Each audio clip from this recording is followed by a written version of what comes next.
भारत में बाबा साहब का अपमान अब थमे नहीं थम रहा। सोशल मीडिया पर एक वीडियो फिर एक बार वायरल है, जहां पर महिला ने भीमा कोरेगांव और बाबा साहब को लेकर अभद्र टिप्पणी कर डाली, जिसको लेकर सोशल मीडिया पर बवाल छिड़ा हुआ है। ये वीडियो देखिए, महिला ने क्या कुछ कहा है भीमा कोरेगांव को लेकर, और साथ ही साथ इस देश में भारत के संविधान निर्माता डॉक्टर बाबा साहब अम्बेडकर को लेकर। अपमान होगा। बेमटों 28,000 सैनिकों को 500 होकर भी धूल चटा दी, उनको मिट्टी में मिला दिया, पता नहीं क्या क्या। अरे 2.5 फीट के लोग, 6-6 हाथ के लोगों को मिट्टी में मिला दिए, और फिर भी अभी भी रोना ही रो रहे हैं कि हमारा पिछले 5,000 बरस से शोषण हुआ है। शोषण, मैं ऐसे भीमटों और नीलटों से पूछना चाहती हूं कि एक वाक्य तुम लोग, एक जो बाबा भूतनाथ थे संविधान के कंपाइलर, वो उनका बड़ा कोट करते हो कि शेरनी का दूध है शिक्षा, जो पिएगा वो दहाड़ेगा। अब दहाड़ना तो तुम्हारा हो नहीं सकता, मैं तो कहती हूँ भौंकना ही हो सकता है। और शेरनी का दूध तो खैर तुमने कभी पिया भी नहीं होगा, नील गाय का पिया होगा या चूहिया का पिया होगा, क्योंकि 2% वाले हो तुम लोग, 2 से 10%। और तुमको एक बाबा भूतनाथ एक डंडा पकड़ा के चला गया, उसके बल पर तुम लोग सीटों पर काबिज हो गए, तो तुम लोग शिक्षित हो गए और तुम भारत से गद्दारी करने लगे। तुम पर तो हम धिक्कार भेजना और थूकना भी पसंद ना करें, क्योंकि हमारे थूक का भी अपमान होगा। बेमटों और नील यहां पर ये जो वीडियो आपने देखा है, जहां पर महिला का ये साफ तौर पर कहना है कि बाबा साहब जो है वो संविधान के कंपाइलर है, और उनको बाबा साहब नहीं तो भूतनाथ कहने का और अनेकों तरीके से आपत्तिजनक शब्दों का इस्तेमाल बाबा साहब को लेकर जिस तरीके से इस महिला ने किया है, और उसके बाद इस वीडियो को लेकर सोशल मीडिया पर जिस तरीके से प्रतिक्रियाएं देखने को मिली, इस बात का आप अंदाजा लगा सकते हैं कि आज भी इस देश में जिस तरीके से भारत में अमृत महोत्सव मनाया जाता है, संविधान की गौरव गाथा संसद में लगातार बड़े बड़े भाषणों के माध्यम से जाहिर करने का काम होता है, और ऐसे ही भारत के संविधान और ऐसे भारत में इस तरीके के शब्दों का इस्तेमाल बाबा साहब को लेकर, और खास तौर पर 1 जनवरी 1818 के तमाम वो 500 महान शूरवीरों को लेकर कही जाती है, जिन्होंने अपने समय में उस अस्मिता और स्वाभिमान की लड़ाई लड़ी, जिस दौरान उनको उनके कमर में मटका और गले में जो है उनके कमर में झाड़ू और गले में मटका, इस तरीके की जानवरों से बद से बदतर जिंदगी जीने के लिए जब मजबूर थे, और ऐसी जिंदगी को जीने के लिए वो मजबूर होने के साथ साथ अब ऐसे अपनी जिंदगी में जब वो बदलाव करना चाहते थे, उस दौरान वहां पर जब बाजीराव पेशवा का जब राज था, और उनका ये कहना था कि हम अंग्रेजों के साथ लड़ाई लड़ने के लिए बिल्कुल भी तैयार नहीं है, हम बाजीराव पेशवा आप अपने सेना में हमें शामिल कर लीजिए। लेकिन इस दौरान बाजीराव पेशवा की मनुवादी जातिवादी सोच का जिस तरीके से इतिहास में परिचय दिया गया कि किसी भी कीमत पर हम तुम्हें अपनी पैरों की धूल तक नहीं मानते, उस दौरान जब अंग्रेजों का साथ देना ये मजबूरी हो गई, लेकिन ये मजबूरी अपने स्वाभिमान के लिए, अपनी अस्मिता के लिए, और कहीं ना कहीं इस बात को साबित करने के लिए लड़ी गई थी कि हम भी इंसान है और हमें भी इंसानों की तरह जिंदगी जीने का हक है। और उस समय जब 500 महार शूरवीरों ने जब लड़ाई लड़ी, तो बाजीराव पेशवा की 28,000 सेना को निस्नाबूद करने का काम किया, और ऐसी ही गौरव गाथा हमारे पूरे के पूरे इतिहास में देखने को मिलती है, जिसको बाबा साहब भी नमन करने के लिए पुणे के भीमा कोरेगांव में जाते थे, मान्यवर कांशीराम साहब जाते थे। लेकिन इस देश में मनुवादी ताकतें जो है वो तमाम ताकतें लगातार इस बात का प्रचार करती है, तमाम 500 महार शूरवीरों ने जो कहने के लड़ाई लड़ने का काम किया गया था, वो लड़ाई अंग्रेजों के साथ देने के लिए, अंग्रेजों के समर्थन के साथ लड़ाई उन्होंने लड़ी थी, और इसके साथ साथ अंग्रेजों का हाथ मिलाकर अंग्रेजों को जिताने के लिए काम इतिहास में इस देश के अंदर में दलितों के माध्यम से किया गया है। ये लगातार प्रचार प्रसार किया जाता है, लेकिन इस बात को कहने के आगे लाने का काम नहीं होता दिखता कि इतिहास में इस देश के अंदर जब पेशवाओं का राज महाराष्ट्र में था, उस दौरान कैसे जुल्म, जाति वाला जो व्यवहार है वो कहने की इस देश के अंदर काम लगातार हो रहा था। महाराष्ट्र में कैसे दलित तबके का जो जीवन है वो बद से बदतर हुआ था। इसके साथ-साथ बाबा साहब को लेकर भी काफ़ी कुछ यहाँ पर अपमानजनक बातें इस महिला के ज़रिए कही गई है और जब इस महिला को इस बात का महसूस हुआ कि आखिर उन्होंने जो बात कही है, इस बात का कितना बड़ा जो है वो बखेड़ा खड़ा हो चुका है पूरे देश से, पूरी दुनिया से। इस वीडियो को लेकर इस महिला पर काफ़ी कुछ बातें कही जा रही है। इनके बयानों को लेकर लगातार प्रतिक्रिया दी जा रही है। इस पूरे मामले पर माफ़ी भी माँगने का काम इस महिला के ज़रिए किया गया है। अब माफ़ी के बाद इस महिला ने क्या कुछ कहा है, वो भी प्रतिक्रिया सुनिए। ऐसा कोई इरादा नहीं था, यद्यपि फिर भी यदि आप लोगों को ऐसा लगा है तो मैं अपने शब्द वापस लेती हूँ और मुझे मेरा परिवार मेरे लिए मायने रखता है, मुझे मेरे शब्द मायने नहीं रखते हैं। बाबा साहेब का भी हमें पूरा आदर है, लेकिन बाबा साहेब का ही नाम लेकर जब उकसाया जाता है तो थोड़ा सा ठेस हमको भी लगती है। दोनों पक्षों को ध्यान रखना है। मैं अपने सभी दलित भाइयों से एक करबद्ध में आपसे एक प्रार्थना करती हूँ कि मेरे कारण यदि आप लोगों को हृदय को कोई आघात पहुंचा हो तो उसके लिए मैं बहुत क्षमा प्रार्थी हूँ। मैं आप लोगों के लिए सदैव उपस्थित हूँ। आप लोग मुझे पुकार करेंगे वहां तक मैं आऊंगी और सदैव आप लोगों के लिए काम करूंगी। मेरा कोई राजनीतिक मेरा मुद्दा नहीं है, ये कोई मेरा राजनीतिक एजेंडा नहीं है। आप लोग हमारा परिवार हैं, एक ही पिता के हम 4 पुत्र हैं और आपस में हम अपना सिर फोड़ें ये अच्छी बात नहीं है। तो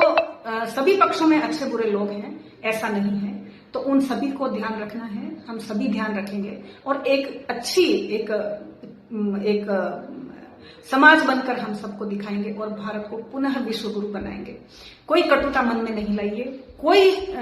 समस्या हमारे दौरान में नहीं है। वो यदि है भी तो राजनीतिक प्रेरित है और कुछ विध्वंसकारी लोगों के कारण है जो कि अपना स्वार्थ साधने के लिए आप में और हम में भेद पटक रहे हैं। ऐसे लोगों से बचिए, हम भी बचेंगे, आप भी बचिए। मैं अपने समस्त दलित परिजनों से मैं कहना चाहती हूँ, करबद्ध में आप लोगों से मैं क्षमा प्रार्थी हूँ। ऐसा मेरा कोई इंटेंशन नहीं था आप लोगों को। तो यहाँ पर इस महिला के जरिए जो बात कही जा रही है कि हम भारत को फिर एक बार विश्व गुरु बनाएंगे, क्या ऐसे लोगों से उम्मीद की जा सकती है कि ये तमाम लोग भारत को विश्व गुरु बनने देंगे?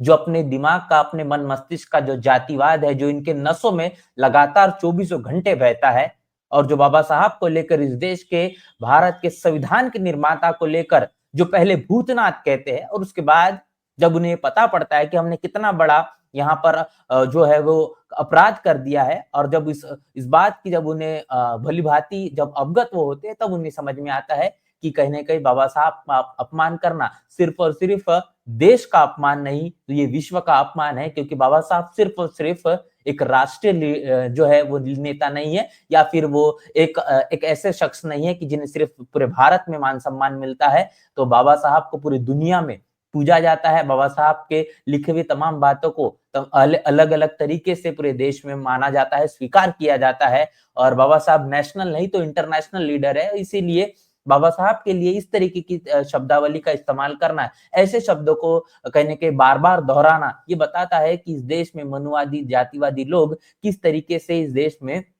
बाबा साहब को लेकर और भारत के संविधान को लेकर और इतना ही नहीं तो खास तौर पर दलित तबके से आने वाले लोगों को लेकर जो सोच रखते हैं, यही सोच का सबसे बड़ा जो खामियाजा है वो देश को लगातार भुगतना पड़ रहा है कि यहाँ पर तमाम दुनिया के जो देश है वो ये सोच रहे हैं कि हम चांद पर कैसे जाए, ये वो सोच रहे हैं कि हम मंगल ग्रह पर कैसे पहुंचे। लेकिन आज भी हमारे देश में बाबा साहब को लेकर सबसे ज्यादा ये सर्च किया जाता है कि बाबा साहब किस जाति से ताल्लुकात रखते हैं, बाबा साहब किस जाति से आते हैं। ये सबसे बड़ा फर्क भारत में है और बाकी दूसरे देशों में है। इसके साथ साथ इस पूरे मामले को लेकर बहुजन समाज पार्टी के झारखंड प्रदेश के केंद्रीय प्रभारी डॉक्टर लालजी मेधनकर, इन्होंने भी अपनी प्रतिक्रिया दी है। ये प्रतिक्रिया आपके बीच में रख रहा हूं और उसके बाद इस प्रतिक्रिया को भी आपको साझा करते चलते हैं। डॉक्टर लालजी मेधनकर, इनका ये कहना है कि ये महिला कोई मनुस्मृतिवादी मनुवादी है।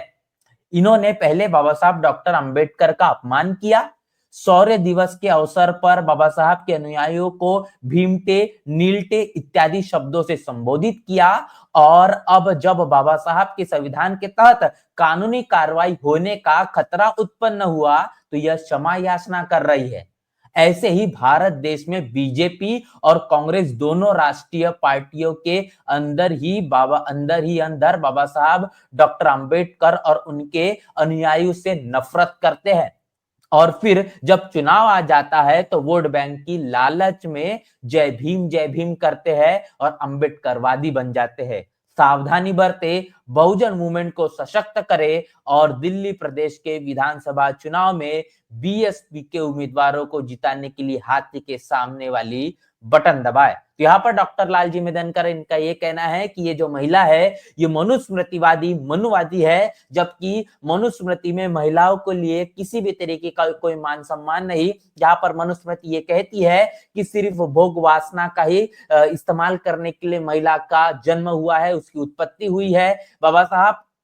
यहाँ पर डॉक्टर लालजी मेदनकर आगे कहते हैं कि बाबा साहब डॉक्टर अंबेडकर का ये जो अपमान किया गया है, इसके साथ साथ शौर्य दिवस के उपलक्ष्य पर बाबा साहब के तमाम जो अनुयायी है उनको भीमटे और नीलटे ऐसे तमाम शब्दों का इस्तेमाल करने का काम हुआ है, ये संबोधित किया गया है। बाबा साहब ने जिस तरीके से संविधान लिखा और संविधान में तमाम जो कानून मुहैया है, उन कानूनी कार्रवाई का डर इस महिला को महसूस होने लगा। उसके बाद इन्हें लगा कि अगर ये जो मैंने शब्दों का इस्तेमाल किया या फिर जिस तरीके से मैंने ये वीडियो बनाया है, इसके तहत जो बवाल अब खड़ा हो चुका है, इसके लिए उनको अगर क्षमा याचना वह नहीं मांगेंगे तो उनके ऊपर एक बड़ी कार्रवाई हो सकती है। इसका डर, उनका भय सताया और उन्होंने क्षमा मांगने वाला भी वीडियो सोशल मीडिया पर जारी किया। और ऐसे ही भारत देश में अगर बात करेंगे, भारतीय जनता पार्टी हो या फिर कांग्रेस हो, ये दोनों राजनीतिक पार्टियों का जो रवैया, जो सवर्ण लीडरशिप रखने वाली पार्टियां है, कभी बाबा साहब को वो मान सम्मान नहीं दे सकती जो कि उसके वो हकदार है। लेकिन वो बार बार इस बात का दिखावा करते हैं कि बाबा साहब ये हमारे कितने बड़े हितैषी है,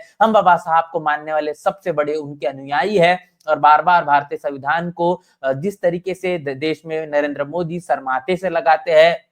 इतना ही नहीं, कांग्रेस की बात करेंगे तो कांग्रेस तो जय भीम के तक नारे लगाना अब शुरू कर चुकी है। लेकिन असल में इन दोनों राजनीतिक पार्टियों का जो मुख्य मुद्दा है वो चुनाव में वोटों को बटोरना ही है। और यही बात डॉक्टर लालजी मेदनकर इनके माध्यम से कही जा रही है। और ये दोनों राजनीतिक पार्टियां जो कि सवर्ण लीडरशिप रखती है, चुनाव जीत जाने के बाद बाबा साहब के नाम को और बाबा साहब के बताए हुए रास्ते पर चलने के लिए कतई किसी भी तरीके से कोई पहल करते हुए दिखाई नहीं देती। और ऐसे में सिर्फ और सिर्फ वोटों के लालच में जय भीम के नारे लगाती और अपने आप को अंबेडकरवादी साबित करने में यही कांग्रेस और बीजेपी लगी हुई होती है। ऐसे में अब सावधानी बरतने की आवश्यकता है, क्योंकि बहुजन मूवमेंट अब सशक्त करना होगा। और खासतौर पर अब दिल्ली प्रदेश में जो विधानसभा के चुनाव है, उस चुनाव को बहुजन समाज पार्टी के तमाम जो उम्मीदवार है, उनको उम्मीदवारों को जिताने के लिए हाथी चुनाव चिन्ह की सामने वाली बटन को दबाकर उनको जिताना होगा। तब जाके बाबा साहब की विचारधारा को और उनके सपने को हम मंजिल मुकाम तक पहुंचा सकते। ये बात डॉक्टर लालजी मेदनकर इनके जरिए की गई है। इस पूरे के पूरे मामले पर जिस तरीके से अब ये जो प्रतिक्रिया लोगों के माध्यम से आ रही है और प्रतिक्रिया के जरिए जो अब क्षमा भी मांगने का काम ये महिला के जरिए किया गया है, इस पूरे मामले पर आपकी राय, आपकी प्रतिक्रिया लिखकर कमेंट बॉक्स में जरूर बताएं। बना रहे नेशनल चौपाल के साथ, मिलते हैं नए वीडियो में, तब तक के लिए जय भीम, जय भारत।